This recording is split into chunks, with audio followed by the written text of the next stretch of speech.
ఉప ఎన్నికల్లో మా పార్టీ అభ్యర్థి స్వర్గీయ మాగంటి గోపీనాథ్ గారి సతీమణి శ్రీమతి మాగంటి సునీత గోపీనాథ్ గారు పోటీ చేసి ఇంకా ఎన్నికల ఫలితాలు వచ్చి 24 గంటలు కూడా కాలేదు.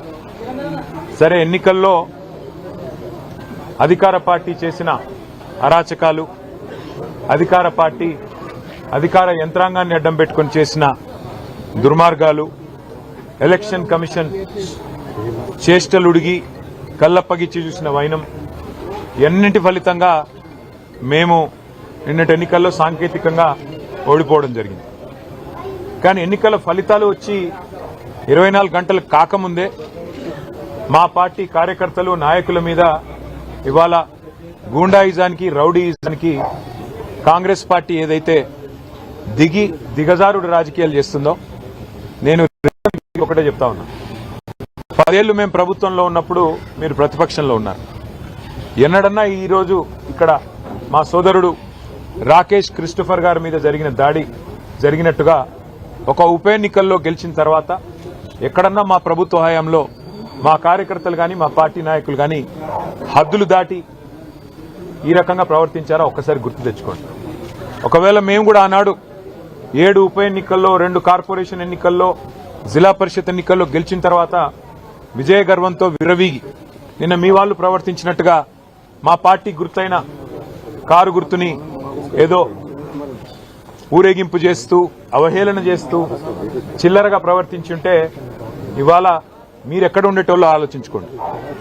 సోదరుడు రాకేష్ క్రిస్టోఫర్ గారి మీద, ఒక క్రిస్టియన్ మైనారిటీ కమ్యూనిటీకి సంబంధించిన సోదరుడు, ఆయన మీద రెహమత్ నగర్ లో జరిగిన ఈ దాడిని నేను పూర్తిగా ఖండించడమే కాదు, ఆయనకు జరిగిన ఈ దాడికి బాధ్యత కూడా ఖచ్చితంగా కాంగ్రెస్ పార్టీయే వహించాల్సి ఉంటుంది. ఎన్నికల్లో కొన్ని ఎన్నికలు గెలుస్తాం, కొన్ని ఎన్నికలు ఓడిపోతాం. ఎన్నికలు జరిగినంత కాలం ఎవరి పార్టీకి వాళ్ళు ప్రచారం చేసుకుంటాం. కానీ ఎన్నికలు అయిపోయిన తర్వాత కూడా ఈ రకంగా కక్షపూరితంగా వ్యవహారం చేస్తాం, ఈ రకంగా రాజకీయం చేస్తాం, రౌడీజం చేస్తామంటే తెలంగాణ ప్రజలు అన్ని చూస్తున్నారు. తగిన సందర్భంలో తగిన విధంగా బుద్ధి చెప్తారు. మేము తమ్ముడు రాకేష్ క్రిస్టోఫర్ గారికి, వారి కుటుంబానికి, వారి శ్రీమతికి, వారి కూతురికి, వారి కుమారుడికి, వారి తండ్రి గారికి అందరినీ కలిసినాము. విష్ణువర్ధన్ రెడ్డి గారు, సునీత గారు, కౌశిక్ రెడ్డి గారు, అట్లాగే మా నాయకులు అందరం కూడా కలిసి, మా కార్పొరేటర్లు అందరం కూడా కలిసి ఆ కుటుంబానికి ధైర్యం చెప్పడానికి, ఎన్నికలు మా కుకట్పల్లి ఎమ్మెల్యే కృష్ణారావు గారు అందరం కూడా వచ్చి వారికి ధైర్యం చెప్పే ప్రయత్నం చేస్తా ఉన్నాం. అట్లాగే నేను ఇంకొక మాట కూడా ఇస్తా ఉన్నా, ఎన్నికల ముందు చెప్పాను, మళ్ళీ చెప్తా ఉన్నా. జూబ్లీహిల్స్ నియోజకవర్గంలో ఏ కార్యకర్తకి ఏం జరిగినా కంటికి రెప్పలాగా కాపాడుకునే బాధ్యత నాది, పార్టీది. వదిలిపెట్టే సమస్య లేదు. ఒక ఎన్నికల్లో గెలవచ్చు, ఒక ఎన్నికల్లో ఎదురుదెబ్బ తగలొచ్చు, కానీ కార్యకర్తల విషయంలో మాత్రం ఎక్కడ ఎవరికి ఏ అన్యాయం జరిగినా, ఎక్కడ ఎవరికి ఏ చిన్న నొప్పి కలిగినా తప్పకుండా ఇదే రకంగా వాళ్ళ ఇంటి ముందుకు వస్తాం. అర్ధగంటలో వస్తా అని చెప్పినా ఇలా వచ్చినాం. రేపు కూడా ఇట్లే ఉంటాం. మంగళవారం నాడు జూబ్లీహిల్స్ నియోజకవర్గ కార్యకర్తల సమావేశం కూడా ఏర్పాటు చేస్తా ఉన్నాం. ఆ రోజు మిగతా అన్ని విషయాలు కూడా డీటెయిల్డ్ గా మాట్లాడుకుందాం. కానీ ఖచ్చితంగా ఈ రోజు జరిగిన ఈ దాడికి కాంగ్రెస్ బాధ్యత తీసుకోవాలి. మరి కాంగ్రెస్ పార్టీగా ముఖ్యమంత్రి రేవంత్ రెడ్డి బాధ్యత తీసుకోవాలి. మీరు కనుక సంయమనంతో వ్యవహారం చేయకపోతే, విజయ గర్వంతో ఇట్లాగే విర్రవీగితే తప్పకుండా ప్రజలు బుద్ధి చెప్తారు, తప్పకుండా మేము కూడా బుద్ధి చెప్పాల్సిన పరిస్థితి వస్తుందని చెప్పి కూడా కాంగ్రెస్ నాయకులకు చెప్తూ, రాకేష్ క్రిస్టోఫర్ గాని అట్లాగే జూబ్లీహిల్స్ నియోజకవర్గంలో ఉన్న కష్టపడి పనిచేసిన కార్యకర్తలందరికీ శిరస్సు వంచి వారికి ధన్యవాదాలు. ఎందుకంటే గతంలో మాకు 80,000 ఓట్లు వస్తే ఇప్పుడు కూడా 75,000 ఓట్లు వచ్చినాయి.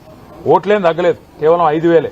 అది కూడా ఇన్ని రిగ్గింగులు, ఇన్ని గూండాగిరి, ఇన్ని దొంగ ఓట్లు, ఇన్ని పైసలు పంచి, చీరలు పంచి, కుక్కర్లు పంచి, ఇన్ని కథలు పడ్డాక ఆడికి కూడా 75,000 ఓట్లు మా అభ్యర్థికి వచ్చినాయి, మా పార్టీకి వచ్చినాయి. ఇదేమి స్వల్ప సంఖ్య కాదు. తప్పకుండా తిరిగి మళ్ళీ భవిష్యత్తులో కొడతాం. జూబ్లీహిల్స్ లో మళ్ళీ గులాబీ జెండా ఎగరేస్తాం. Thank you. సరే, ఎవరిది అహంకారమో ఎవరిది ఏందో నిన్న వాళ్ళు విజయ గర్వంతో తీసిన ఊరేగింపులోనే కనబడ్డది. మేము ఎన్నో ఎన్నికలు గెలిచాం గతంలో. ఎప్పుడన్నా ఇంత అహంకారపూరితంగా ఒక పార్టీ గుర్తును అట్లా బజార్లో ఈడుస్తూ క్రేన్లు పట్టుకొని అంత చిల్లరగా ఎప్పుడన్నా ప్రవర్తించామా? గతంలో అట్లాంటి ఎన్నికల్లో కాంగ్రెస్ పార్టీకి డిపాజిట్లు కూడా రాలేదు. అట్లని చెప్పేసి కాంగ్రెస్ పార్టీ గుర్తునేమన్నా గాడిదనెక్కి ఊరేగింపులు చేశామా? అహంకారం ఎవరిదో, ఆత్మవిశ్వాసం ఎవరిదో, భవిష్యత్ ఎవరిదో తప్పకుండా తెలంగాణ ప్రజలు నిర్ణయిస్తారు. ఒక ఎన్నికల్లో గెలుపుతోనే ఇంత మిడిసిపడితే, ఒక ఎన్నికల్లో గెలుపుతోనే ఇంత ఎగిరెగిరి పడితే, మరి గతంలో 10 ఏళ్ల పాటు అప్రతిహతంగా అన్ని ఎన్నికలు గెలిచిన మేము ఎట్లా ప్రవర్తించి ఉండాలో ఒకసారి ఆలోచించుకోమని కాంగ్రెస్ పార్టీకి నేను చెప్తాను. ప్రచారం టైంలోనే దాదాపు నవీన్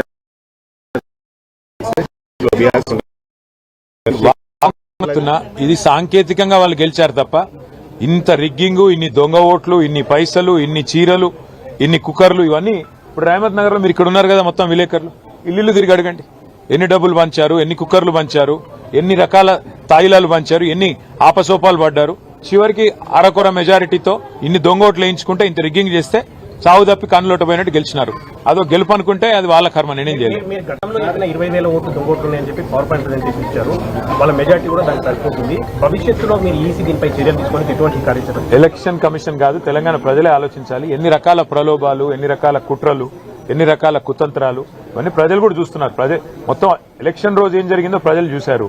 కాబట్టి భవిష్యత్తులో మిగతా అన్ని విషయాలు మాట్లాడుకుందాం. ఇవాళ మాత్రం కేవలం మా సోదరుడు రాకేష్ క్రిస్టోఫర్ గారికి, వారి కుటుంబానికి, జూబ్లీహిల్స్ నియోజకవర్గంలో ఉన్న ప్రతి కార్యకర్తకు ధైర్యం చెప్పడానికి నేను ఇక్కడికి వచ్చినాను. తప్పకుండా భవిష్యత్తులో కూడా ఇదే స్థాయిలో, ఇదే పద్ధతిలో ఎక్కడ ఎవరికి చిన్న ఇబ్బంది కలిగినా వారి దగ్గరికి వస్తాము, వారికి అండగా నిలబడతాము. కాంగ్రెస్ పార్టీ గుండాయిజం మానుకోకపోతే ప్రజలే బుద్ధి చెప్పే విధంగా ప్రజల్ని కూడా చైతన్యం చేస్తాం. Thank you.